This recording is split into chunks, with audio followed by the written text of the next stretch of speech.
Setelah rumahnya selesai dibangun dan siap untuk ditempati, Jenar menemui kenyataan bahwa rumah itu berdiri di atas tanah yang terkutuk. Pertemuannya dengan Nisaka, si kuntilanak perempuan penunggu rumahnya, menguak tabir misteri dan tragedi yang tersimpan sejak ratusan tahun yang lalu. Selain Nisaka, ada juga Luhung, seorang pemuda yang mati akibat fitnah keji yang akhirnya menjadikan pemuda itu sebagai sesosok kuntilanak lelaki yang memburu para pembunuhnya. Peristiwa apakah yang akan menimpa Jenar? Akankah ia mempertahankan rumah itu? Ataukah ia memilih untuk meninggalkan rumah itu begitu saja? Kisah ini sebagian besar adalah pengalaman nyata yang dialami oleh penulis.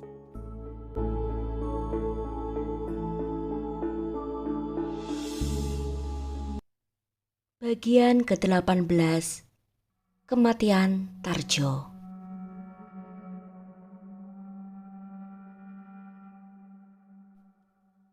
Jenar bergidik ngeri mendengar penuturan Nisaka.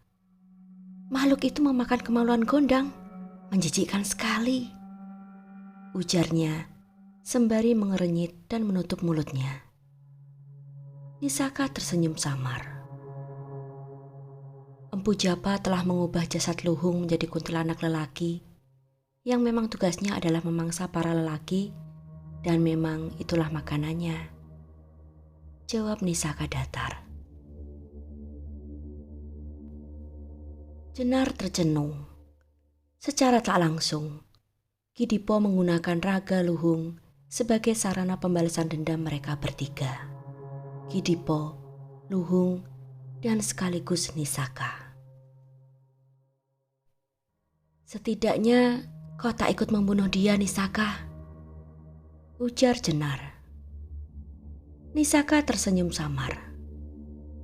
Memang tidak, tapi aku membunuh yang lainnya. Jenar terperanjat, matanya membelalak tak percaya. Membunuh yang lainnya? Maksudmu, kamu juga membunuh? Siapa yang kamu bunuh? Jenar terperanjat, sembari memegangi dadanya yang kini berdebar kencang. Ia ketakutan. Bagaimana mungkin ia berbicara dengan begitu santainya kepada seorang pembunuh yang duduk di hadapannya? Apakah ia juga akan membunuhku? Tanya Jenar dalam hati. Seolah bisa mendengar suara hati Jenar, Nisaka tersenyum getir. Jangan takut, Jenar. Aku tak membunuh orang tanpa alasan. Untuk apa aku membunuhmu? Kalaupun ingin, sudah dari dulu kulakukan, tanpa perlu berbagi kisah denganmu, ujarnya dengan tenang. Hanya orang-orang yang melukaiku, melukai Luhung dan ibukulah yang menjadi sasaranku. Nisaka menerawang kembali ke masa lalu.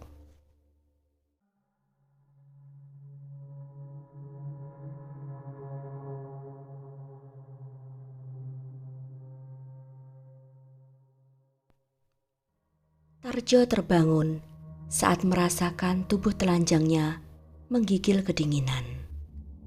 Padahal baru beberapa saat lalu ia bermandikan peluh. Entah berapa lama ia jatuh tertidur. Di sisinya terbaring tubuh Nyai Warni yang juga dalam keadaan telanjang tanpa sehelai benang pun. Perlahan Tarjo beringsut, mencoba untuk duduk tanpa membangunkan perempuan itu.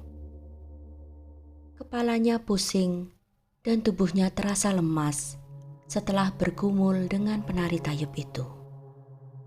Mungkin karena pengaruh berliter-liter tuak dan jiu yang diminumnya beberapa jam lalu sebelum menari di panggung bersama Nyai Warni.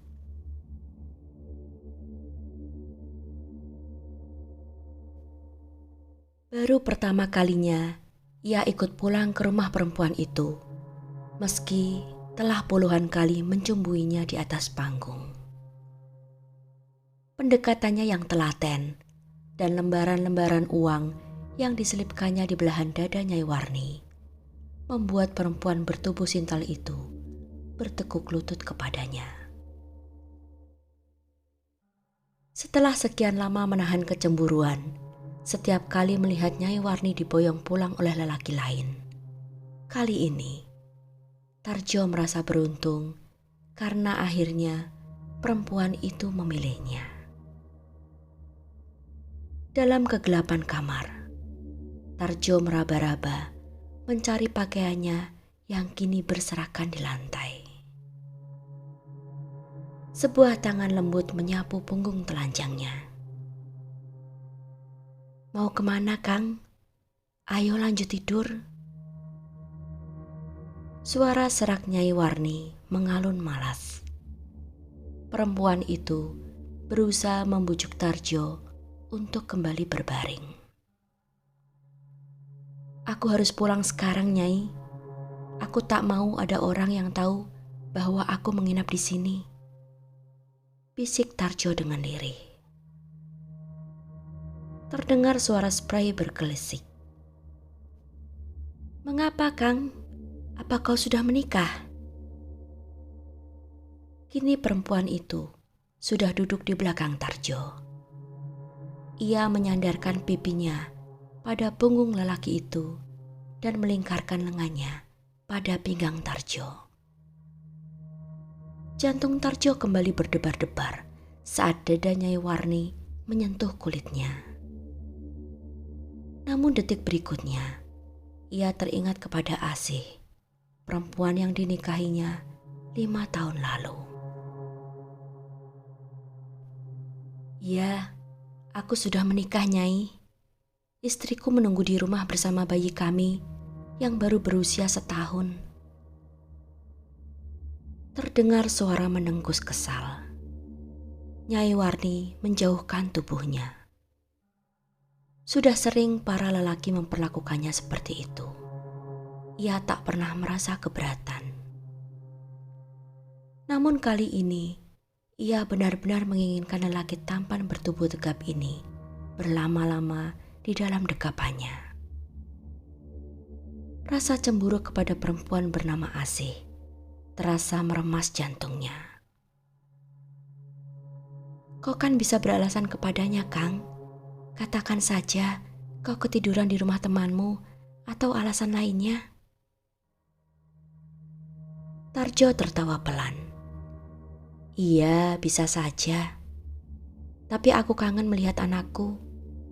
Sudah sejak 2 hari lalu aku belum pulang karena harus bekerja dengan demam bajra," jawabnya. Nyai Warni tak ingin menjawab lagi. Biarlah kali ini lelaki itu pulang. Mungkin kapan-kapan ia mau datang lagi dan memutuskan untuk menginap. Toh Nyai Warni akan senang hati melayani nafsu Tarjo meski tanpa dibayar sekalipun. Sudah lama ia tak pernah menikmati berhubungan dengan lelaki manapun karena tujuannya hanyalah demi mencari uang. Ia sudah lupa kapan terakhir bersenang-senang dengan lelaki yang disukainya. "Aku mau mandi dulu, Nyai. Aku tak ingin istriku mencium aroma tubuhmu pada tubuhku," pamit Tarjo sembari beranjak ke kamar mandi yang terletak di luar rumah. "Tapi airnya pasti dingin sekali, Kang. Sudah lewat tengah malam, nanti Kakang sakit." "Dak apa-apa, jangan khawatir. Cuma sebentar kok." Tarjo mengumpulkan pakaiannya dan melangkah keluar kamar.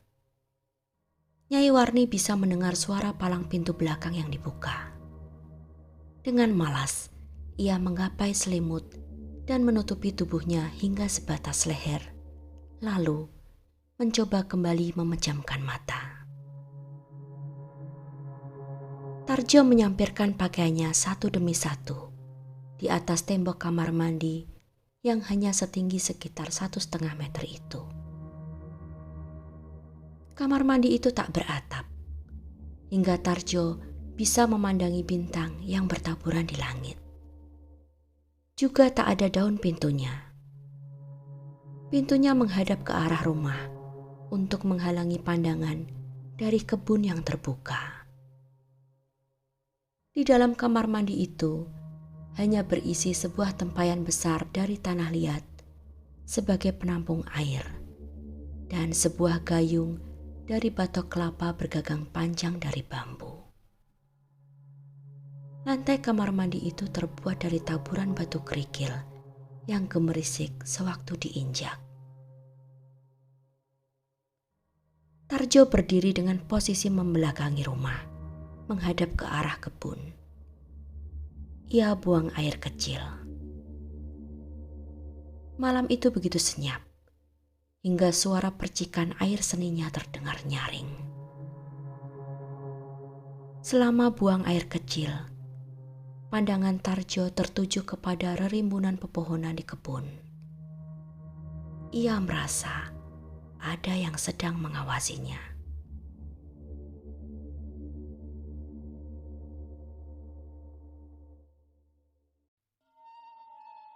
Apakah ada yang tahu aku sedang berada di rumah Nyai Warni? Pikir Tarjo. Ia merasa agak was-was. Tarjo mengedarkan pandangan ke sana kemari, hingga akhirnya tatapannya tertuju kepada sosok perempuan di bawah sebatang pohon kapuk randu. Tarjo memicingkan matanya untuk melihat lebih jelas dan meyakinkan dirinya bahwa itu bukanlah sekedar halusinasi belaka. Ia sudah sangat sadar sepenuhnya.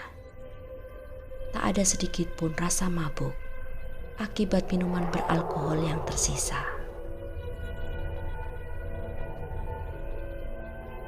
Di sana, sosok perempuan itu memang nyata adanya. Ia berpakaian kebaya dan jarik, menyatukan kedua tangannya di depan, berdiri dalam diam. Tarjo merasa sangat mengenal sosok itu, meski wajahnya gelap tertutup bayangan rerimbunan dedaunan. Ia terus saja berdiri terpaku, seolah kepalanya dipaksa untuk menghadap ke arah sosok itu. Sosok itu mendekat perlahan, seperti melayang.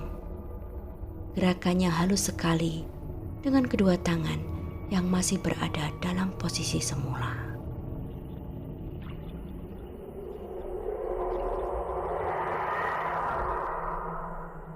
Semakin dekat kepadanya, Tarjo semakin ketakutan. Sosok itu adalah Nisaka yang sedang tersenyum kepadanya. Senyumannya aneh sekali dan menggigitkan bulu roma. Sejarak 3 meter di depan Tarjo, sosok Nisaka berhenti. Kini jarak di antara mereka berdua tak begitu jauh lagi. Hanya terhalang tembok kamar mandi. Mereka saling bertatapan. Nisaka, bukankah kau sudah mati gantung diri? Mau apa kau mendatangiku? Tarjo mulai gemetar. Ia ingin sekali menggerakkan tangan untuk meraih dan mengenakan pakaiannya. Namun, tangannya sama sekali tak mampu untuk digerakkan. Tiba-tiba saja, wajah cantik Nisaka memucat dan berwarna kebiruan. Lidahnya terjulur dan bola matanya terbalik hingga berwarna putih. Lalu, kepalanya terkulai ke arah kanan. Kepangan rambutnya terlepas hingga rambutnya menjadi panjang awut-awutan. Kebaya dan kain jariknya pun menghilang entah kemana, tergantikan oleh kain putih lusuh yang melambai-lambai membungkus tubuhnya. Tarjo terkesiap melihat pemandangan yang mengerikan itu.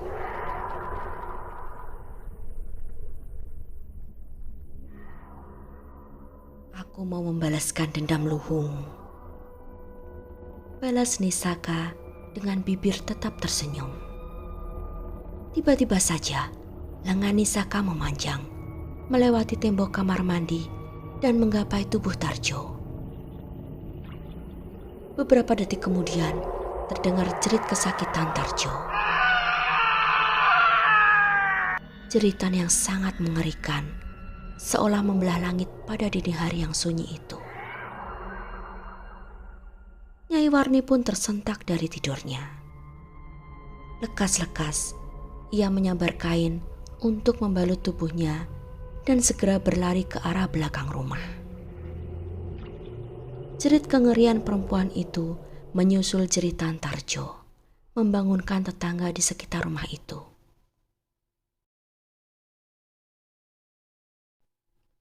Ada kematian lagi dini hari tadi. Seorang lelaki terbunuh di rumah Nyai Warni, seorang penari tayub di kampung Giriselo. Kabarnya lelaki itu adalah centeng juraganmu, Yu. Ujar Lek Warman saat Mbok Girah menaiki dokarnya menuju ke pasar. Centeng juraganku? Siapa namanya?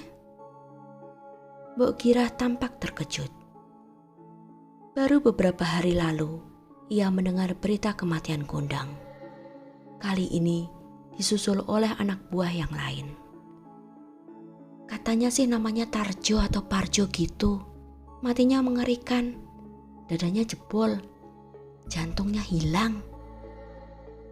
Lek Warman bergidik saat mengucapkan hal itu. Hah? Buat apa penari tayub itu mengambil jantung Tarjo? Apa dia ngilmu hitam? Pekik Mbok Girah. Ndak Yu, bukan Nyai Warni yang membunuh Tarjo. Tidak ada buktinya. Perempuan itu sedang tertidur saat Tarjo terbunuh di kamar mandi yang terletak di belakang rumah. Tubuh dan pakaian Nyai Warni serta keadaan di dalam rumah pun bersih dari darah. Ya tak tahu apa-apa. Bahkan sekarang dia pun dalam keadaan terguncang dan ketakutan. Mbok Girah tercenung. Makhluk apa yang bisa membunuh seseorang dengan cara menjebol dada dan mengambil jantung korbannya dalam waktu yang begitu singkat? Semua peristiwa pembunuhan itu terjadi semenjak hilangnya Luhung. Terbit praduga di dalam hatinya. Apakah Luhung telah kembali dan menjadi pelaku dari semua peristiwa mengerikan itu?